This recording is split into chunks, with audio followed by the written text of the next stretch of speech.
Today's postcard is from the Chateau De Chillion, Montreux, Vaud Canton, Switzerland, of course.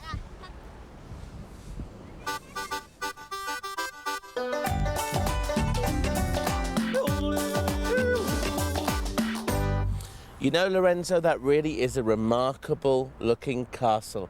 It's almost as though it's been put together to be perfect.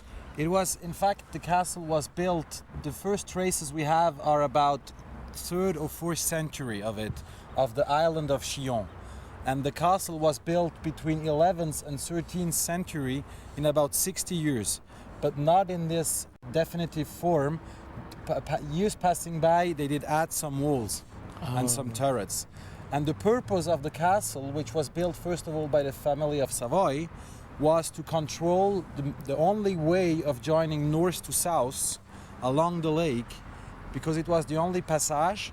And they could collect taxes. That was the first purpose of the castle. So it wasn't really for defense, it was more for collecting money? Exactly. And if you look at the castle on the lakeside, it has absolutely no defense.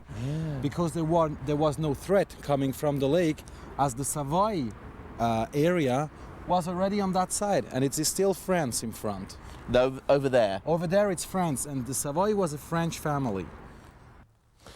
You know, excuse our backs, everyone, but we're looking in the fireplace. I can see lots and lots of signatures of different people. This castle must have had some very famous occupants or connections at some stage. Yes, the most famous occupant was François Bonivard, who was somebody of Geneva, and he was very, very fond of Geneva getting independent from the Savoy family. And for that, it was jailed 4 years long in the basement of this castle, and he was chained on the 3rd pillar of the castle. And he was freed by the Bernese 1536.